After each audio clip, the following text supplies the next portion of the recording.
ሰላም ሰላም፣ ጤና ይስጥልኝ የኔ ውድ ቤተሰቦች እንደምናመሻችሁ አለው። እግዚአብሔር ይመስገን። ዛሬ ጨረቃዎች ቤት ዘና ፈታ ነው። አቤት አቤት፣ ቅመም እኮ ዛሬ አልተቻለችም። እኔማ በጣም ዘና ፈታ እናደረገኝ። በጣም እየሳኩኝ ነበረ። በደንብ ተውኗለች፣ አስጨንቀዋለች። አስባችሁታል? ጓደኞቹ ፊት እንደዛ ስታደርገው በጣም ነበረ የሚሸማቀቀው። ይሄ ሁሉም ሰው ነው ማለት ያሳፍራል አይደል? ማለት በቃ የሆነ ቦታ ይመርጣል ምናምን ነገር። ግን ደግሞ እንደዚህ አይነት ነገር እውነት ሪሊ የለም ወይ? እረ አለ። በስማም። በዚህ አጋጣሚ እንዲያውም የሆነ ገጠመኝ ልንገራችሁና ሰውዬው ባለስልጣን ነው። ሲወጣ ሲገባ ይፈሳልና ሰራተኞቹ ተሳቀቁ፣ ይስቃሉ። እሱም ቢሳቀቅም በቃ ሳያስበው ነው የሚፈሳው ማለት ነው። ሲወጣ ሲገባ እየፈሳ ይወጣል፣ እየፈሳ ይገባል። ሬሊ ገጠመኝ ነው መቤቴን። እና ያው የባለስልጣኑ ገጠመኝ ብላችሁ ግቡና አዳምጡ። ሬሊ ህይወት ነው፣ ሬሊ ሂስትሪ ነው፣ ገጠመኝ ነው። እና በዛውም መፍትሄውንም በምን እንደዛ እንደሆነም ታውቃላችሁ ብዬ አስባለሁኝ፣ ካዳመጣችሁት ጨርሳችሁ ማለት ነው። ያው ሀይላይቶ ከነገርኳችሁ ይገባቸዋል ብዬ አስባለሁኝ።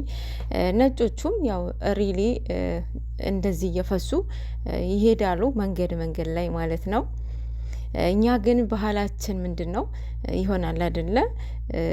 መቆጣጠራችን ወይ ያለት ነበረ እሱ ራሱ ማለት ነው። እንደዚህ አይነትን ሲመጣ ምንም መቆጣጠር አችሉም። በቃ እንደመጣ ነው በቃ እንትን የምትሉት ማለት ግን በሽታ ነው። እንደዚህ አይነት በሽታ ነው። ይሄ ምንድን ነው? መፍትሄውን ጸበል ነው። መስገድ፣ መጸለይ፣ መጾም፣ ጸበል፣ ኤቭሪዴ መጠበል፣ መጠጣት። ይሄ መፍትሄው ይሄ ነው ማለት ነው። እና ያው ሪሊ እንትኑ ደግሞ ትክክለኛው ፈሳችን ሰው ሆኖ የማይፈሳ የለም፣ ግን ቦታ ይመርጣል ማለት ነው። ዛሬ ቅመምዬ የኔ ቆንጆ ዘና ፈታ እናደረግሽኝ። የእውነት በጣም ስቅ ያለውኝ የብሩኬ መሳቀቅ አስቆኛል። ሽንት ቤት ገብተሽ ተቀመጭ ያላላትም። ለማንኛውም የኔ ቆንጆ ቅመምዬ፣ ሌላው ያቺ ውልክፍ መታለች። ኤሊዋ ማለት ነው፣ የቡታጀራዋ ማለት ነው። እዩ ተብዬዋ መታለች።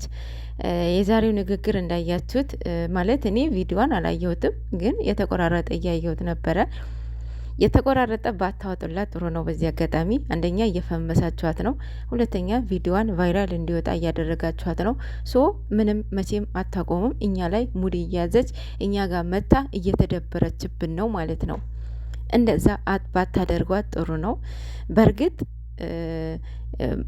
እንድትሰራ እንፈልጋለን፣ ማንንም እንዲለወጥ እንፈልጋለን። ግን እሷ የመጣችበትን ወይ የምታወራቸው ነገሮች ምናምን እንትን ፑሽ የሚያደርጋት ነገር አይደለም፣ የሚያሰድባት እንጂ ማለት ነው። እና ስራዎቿ ሁሉ ጥሩ አይደሉም አይደለ እንዴ? እና እንደዚህ ባታደርጉ ጥሩ ነው ብዬ አስባለሁኝ። እና ርዕሱ ምንድናየውኝ አዲስ አበባ እመጣለሁኝ ያለች ነው። እስኪ ወንድ ከሆንሽ ሂጂ፣ ማርያምን ሂጂ እስኪ። አትሄድማ እንዲህ ቡታጅራ መጥተዋል ነበረ። እዛ ጋር ለምን ተደበቅሽ? ማንንም ሰው አላገኘሁም አላለም እንዴ እሱ? እንዴ ልጁ የብሩኬ ነው 30 ጊዜ ደጋገምሽው ነገር ምን አገባን ታዳኛ እንዴ? አንቺ አሁን እኔ እናንተ ጭራሽ ዛሬ የቅመሟን ስም እያነሳሽ ነበረ። ቅመሟ እንዳንቺ የወረደች ሴት አይደለችም። ስነ ስርዓት ያላት ክብሯን የጠበቀች ሴት ናት። በአንቺ አፍ የምትጠራ ሴት አይደለችም። ሁሉም ሴቶች እንዳንቺ ይመስሉሻል አይደለ እንዴ? የተረዱሽ ሊኖሩ ይችላሉ። በምን ወይ ነው እኔ የምረዳሽ? ለምሳሌ ማርያምን በጣም ነው የምትገርሚኝ። ሰው እኮ የድሮ ኤክሱ ማለት ነው ከፍቅረኛው ጋራ ያውም አልተለያዩም። ተጣላና ደውሎ ላግኝሽ ሲለኝ እኔ ቆሜ ነው ሞቼ ነው ከሱ ጋር ማድረው፣ ሞቼ ቆሜ። እሱ መጣብኝ እንጂ ያልመጣሁበትም ይባላል እንደዚህ። አሁን ወንድ እኮ ነው ምንም ቢያደርግ ወንድ እኮ ነው። ወንድ እኮ ቢፌ ምግብ የመረጣችሁ ምግብ ነው አይደል የምትበሉት የምትወስዱት። ወንድ እንደዛ ማለት ነው። ወንድ ልጅ ነው የሚያስገድደው ነገሮች አሉ። እና በሱም በጭራሽ እኔ ልፈርድበት አልችልም። አንቺ ነሽ እዛ ጋር ሚና ማጫወት የነበረብሽ አንቺ ነሽ። አንቺ እዛ ጋር ከፍተሽ ሰጥተሽ እኛ ጋር መተሽማ ትደበሪብን።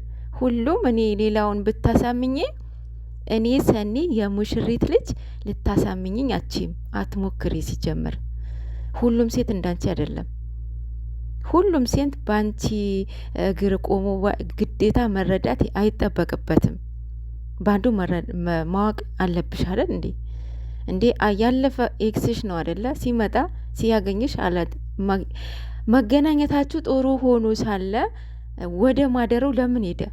ለማንኛውም ሴትዮ በየጊዜው መተሽ እኛ ጋር አትደበሪብን ብቻ